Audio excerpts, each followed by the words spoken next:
Hello and welcome to the Chris Pritchard Cycling News Show Tour de France Special. Stage 3 has just finished, but before we get into it, as usual, let's see that transition. Now for me, Stage 3 marks the moment that the Tour de France officially starts. Now for me, the last two stages, they've all been revolving around that team time trial.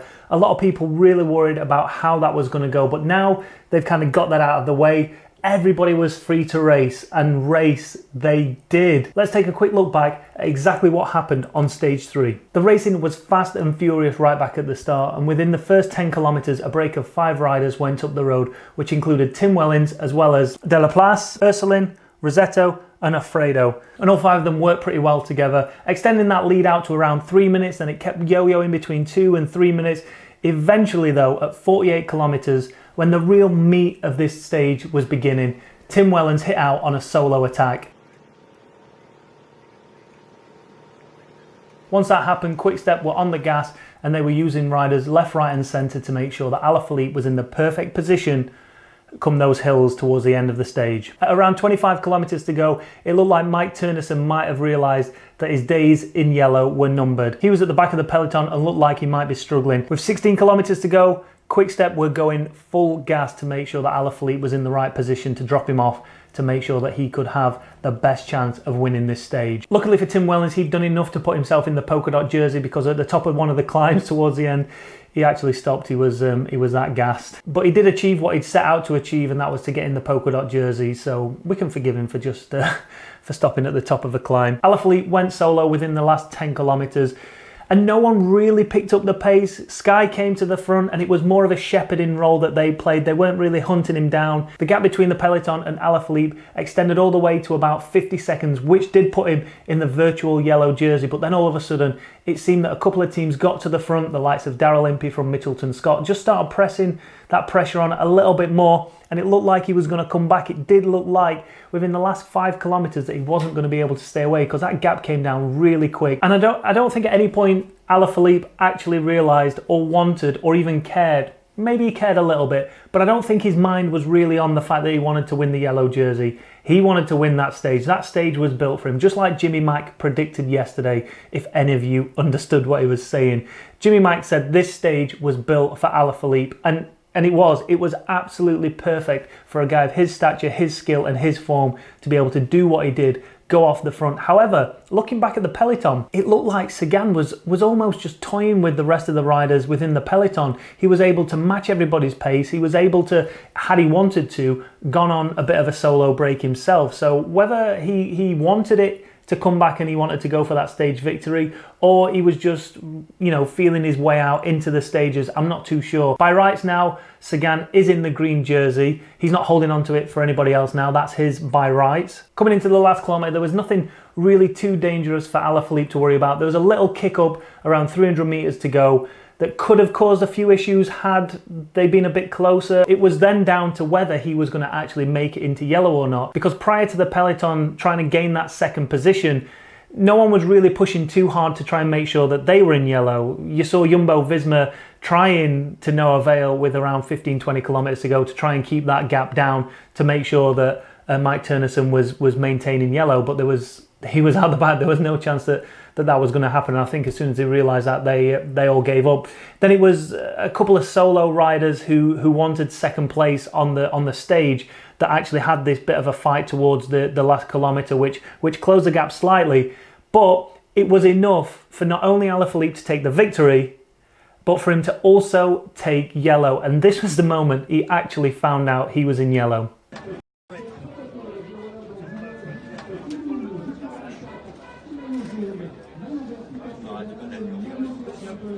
Julian, c'est dingue. Kéké. This is exactly what the French have been crying out for. Yes, he's not going to win it overall, but just to have somebody to celebrate being back in yellow, it must be amazing for the French fans. Tomorrow, when he lines up at the start line in yellow, they're going to go wild. Let's take a look now at the GC standings so far after stage 3. So the top 10 GC, Alaphilippe obviously in yellow. Everyone from 2nd to 10th, all on the same time. It goes Matthews, Stuyvenen, Van Avermaet, Sagan, Trentin, Colbrelli, Muris, Van Aert and Pinot. That's how the overall GC stands, but what about those GC contenders? Whereabouts are they in relation to Alaphilippe? So when you look at the top three real GC contenders there, Kruijswijk, Bernal and Geraint, they're all within 20 seconds of each other. So time gaps are still really, really close between the GC riders, and it's not going to be until stage 6 that we see the real GC positioning coming into play here. Obviously, you've still got a lot of riders that just aren't going to be there come stage 6. So what's the likelihood of Alaphilippe staying in yellow for the next couple of days? Well, he'll definitely stay in it tomorrow. Potentially stage 5, he'll be able to get over. There's a second cat climb in there,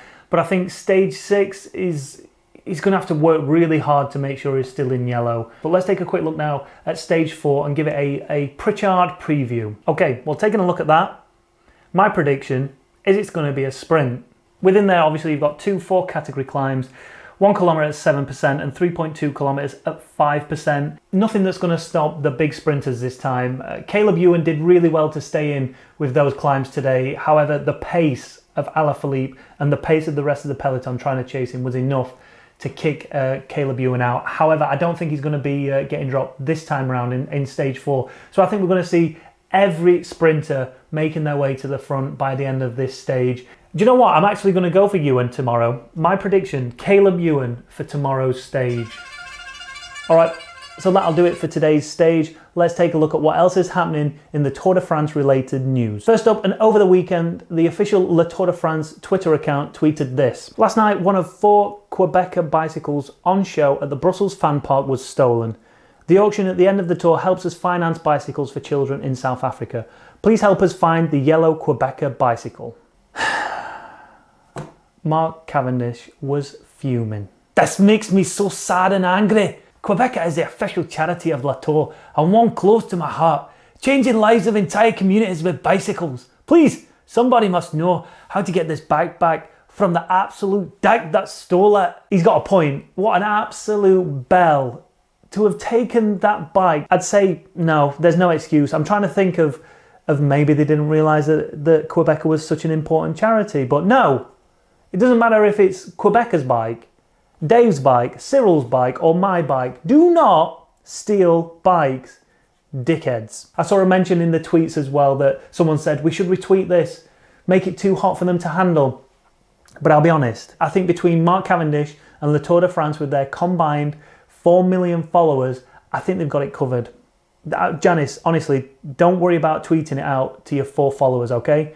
Just leave it. We'll find it. A couple of people that won't be able to retweet it are the EF Energy team.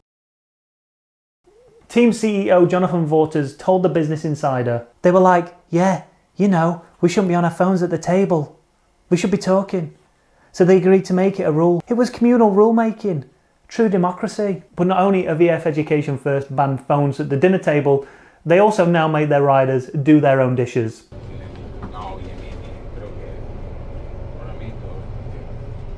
Charlie, guarda. Yo, en casa, a veces, rapeo.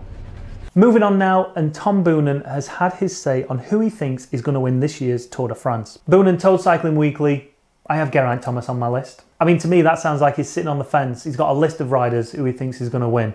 Similar to 3-time winner Greg LeMond, he spoke to Sporza yesterday, and he sat on the fence pretty much the whole interview. However, he did say that if Valverde, according to him, if he's lost 5 kilos and is still in the same shape and condition as he was in previously, then there is no one else that's going to win the Tour de France. But that wasn't the best part of the interview. The best part of the interview was his analogy of Belgium being the capital of cycling. I always say if you like chocolate, Willy Wonka, the chocolate factory, this is the Willy Wonka of cycling. Willy Wonka cycling. It's the center of cycling, really. Don't worry about it, Greg. We knew what you meant. I know a lot of you out there like to complain that this isn't highbrow enough for you. So if you want something a little more intellectual, a little more highbrow, then make sure you go and check this piece out by Matt Rendell. It's a blog post all about the famed class of 1990 with the likes of Nairo Quintana, Esteban Chavez, Romain Bardet, Tom Dumoulin, Kwiatkowski, Tyler Finney, Michael Matthews, making the 2010 Tour de l'Avenir, in hindsight, a peloton stacked with talent. Now, I'm not going to spoil any more for you. Just go down into the link in the description. Go and give it a read. It's a really, really, really, really insightful blog post. I saw in the comments yesterday that a lot of people are backing me over Lance Armstrong's opinion. I love that. Thank you. However, I am going to recommend that you go over to his podcast on the YouTube channel and check out George Hincap's talk on team trial efficiency. Go and watch it. It's a good watch. The link in the description is the moment that he starts talking about it. Go and check it out. But I just want to talk a little bit about the intricacies of the team time trial, which many people are not aware of. The start in today's 27-kilometer team time trial has to be very intense. It's usually a guy who's done track racing before. They'll put him on the start. I think we saw Geraint Thomas starting today. And finally, we've been granted exclusive footage of what people are saying is going to be the special stage for the 2020 Tour de France next year.